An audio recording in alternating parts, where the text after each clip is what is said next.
Hello guys, and welcome back to another gaming news video. For anyone interested in Bless Online, if you bought a Founders Pack for the Russian version, you now have access to open beta today.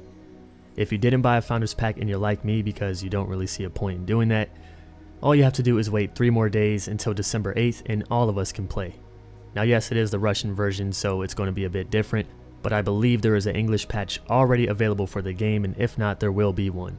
The only real hassle about playing the Russian version is that we might need a VPN, but I'm still not sure if the game is IP blocked or not, so if anybody knows, would you please let me know in the comment section. If not, I'll be letting you guys know in 3 days. Keep in mind it will be different than our version because our version will have better combat, because North America and Europe have complained a shit ton, making the company say, oh well damn, we really need to make this game better for these guys, otherwise it won't sell. If you don't want to burn yourself out, or you're the type of person who gets burnt out by closed beta phases alone, I highly suggest you not play Bless until it comes to your region. And then we have some news about Black Desert. It's not much, but a new company has bought rights to the game in South Korea, that company being RedFox Games. Now, it's confirmed that they're bringing the game to other parts of Asia, like Hong Kong. It's also confirmed that they're bringing the game to South America.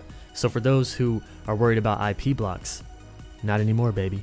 I say that sometime next year, you guys won't have to worry about it anymore. You'll have a version for your region, and you'll be able to play with a lag-free experience. In my last gaming news video, I spoke about a new class that was coming to Black Desert, and it was called the Dark Elf. They have changed the name to the Dark Knight. Now maybe the race is still called the Dark Elf, but a lot of you guys were like, well, that's just fucking stupid. Why are they calling this class a race?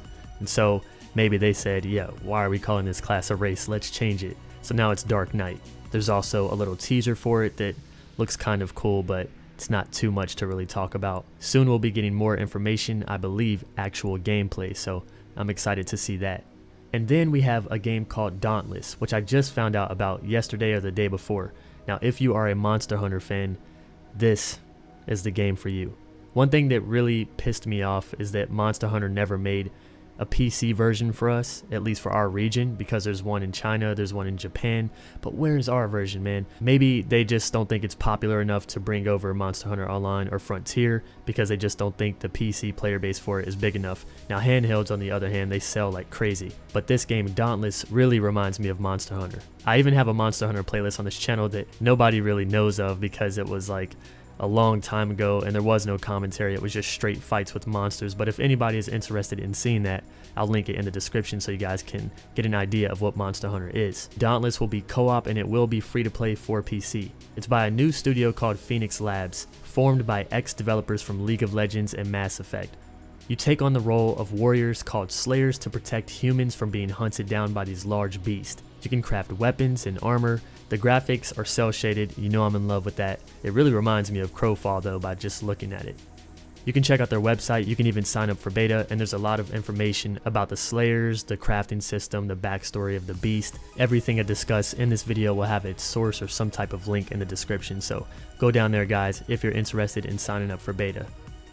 Resident Evil 7, a game that I'm extremely hyped about, and I talked about this a little bit. It was kind of weird at first seeing this game because it's different. It's first person and it's not like the Resident Evil that I'm used to. It's more like an Outlast survival horror stealth kind of game from what I've seen so far. Now there is actual combat in the game, which is going to make this more interesting and more Resident Evil-like. I love everything about it. I just don't feel like this should be the next title in the main series, but maybe a spin-off because it's taking a whole different route.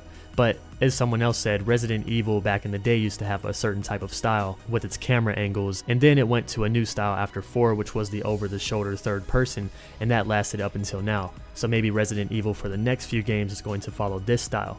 I can see that happening and that would be pretty interesting, but it got an update to the demo that you can download on the PlayStation 4, and I'm going to be checking that out tonight. So if you guys want to come by my live stream, you can, and we'll get some spooks. Although, from what I've seen, it's taking a more puzzle route in this trailer, much like PT, the playable teaser for Silent Hill, which was very confusing, so I can see myself raging more than I'll probably get scared tonight. And if you're interested in NieR Automata, pre-orders are now available at GameStop and on the official Square Enix website.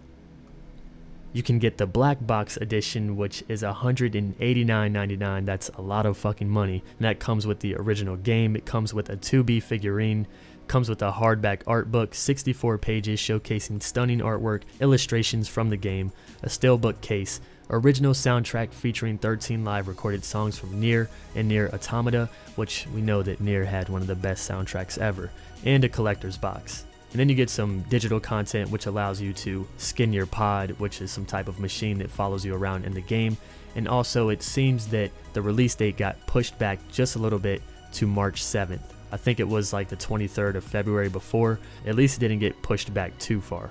And for those of you who have missed my Final Fantasy 15 playthrough, I have been uploading little recaps from my live streams to YouTube.